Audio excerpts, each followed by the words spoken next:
এছাৰক চৰকাৰী ষড়যন্ত্ৰ আখ্যা আমচুৰ এছাৰৰ বিৰুদ্ধে সৰব হ'ল আমচু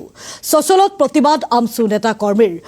নেতা কৰ্মীৰ এছাৰক লৈ গুৰুতৰ অভিযোগ এছাৰৰ জৰিয়তে সংখ্যালঘু মুছলমানৰ ভোট কৰ্তন কৰিছে নিৰ্বাচনী আয়োগে ছচল ধৰ্ণাস্থলীত আমচুৰ 2 ঘণ্টীয়া অৱস্থান ধৰ্মগত কাৰ্যসূচী সহস্ৰাধিক প্ৰতিবাদকাৰীয়ে কপাইছে ছচলৰ ধৰ্ণাস্থলী চৰকাৰক জংগী আন্দোলনৰ হুংকাৰ আমচু নেতৃত্বৰ তেওঁলোকৰ দাবী কি আমি এম্বিয়েন্সৰ জৰিয়তে দেখুৱাব বিচাৰিছো এই মুহূৰ্তত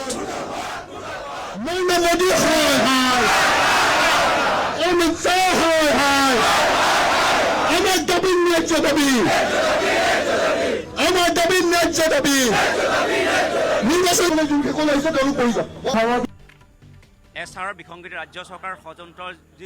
বিৰুদ্ধে আমচুৱে ধাৰাবাহিক আন্দোলন কৰিছে আজি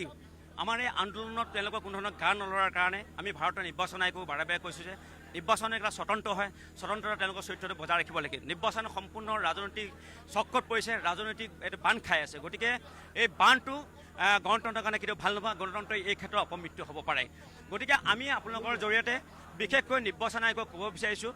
অসমত এখন ৰাষ্ট্ৰীয় নাগৰিকপঞ্জী আছে আৰু নাগৰিকপঞ্জীত যিসকলৰ নাম অন্তৰ্ভুক্ত হৈছে এইসকলৰ নাম কোনো কাৰণে যে আপোনাৰ এছাৰৰ নামত যে তেওঁলোকৰ নামটো কোনো কাৰণে যেতিয়া কৰ্তন নহয় আমি কিন্তু বিশেষ পুনৰীক্ষণত কোনো কাৰণে তেওঁলোকৰ ভোটাৰ তালিকাৰ নামটো কৰ্তন নহয় এই কথা আমি লক্ষ্য ৰাখিব নিৰ্বাচন বাৰে বাৰে কৈছোঁ যিহেতু 1979 চনৰ পৰা 1985 বছৰ অসম নপৰি অসম চুক্তি আধাৰত NRC আছে সম্পূৰ্ণ মাননীয় উচ্চ ন্যায়ালয়ৰ সম্পূৰ্ণ তেওঁলোকৰ গোটেই তেওঁৰ হাতৰ মুঠি মাননীয় উচ্চতম ন্যায়ালয়ৰ হাতৰ মুঠিত হৈছে সম্পূৰ্ণ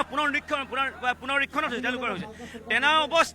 তেনে অৱস্থাত যিসকল মানুহৰ নাম 2019 চনৰ 31 আগষ্টৰ পূৰ্ণাংগৰ NRC তেওঁলোকৰ অন্তৰ্ভুক্ত হোৱাৰ পিছত এওঁলোকৰ বহুত তেনেকুৱা ব্যক্তিৰ নাম ইতিমধ্যে এছাৰৰ জৰিয়তে তেওঁলোকৰ নাম কৰ্তন হৈ আছে এইটো সাংঘাতিক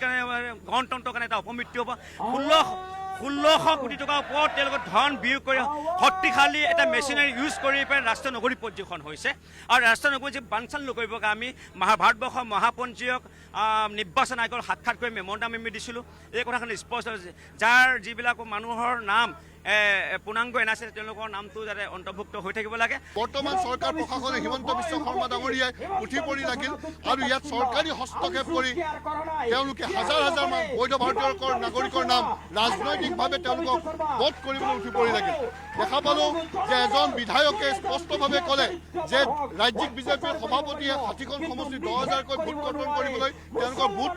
বুথ লেভেলৰ বিষয়ববীয়া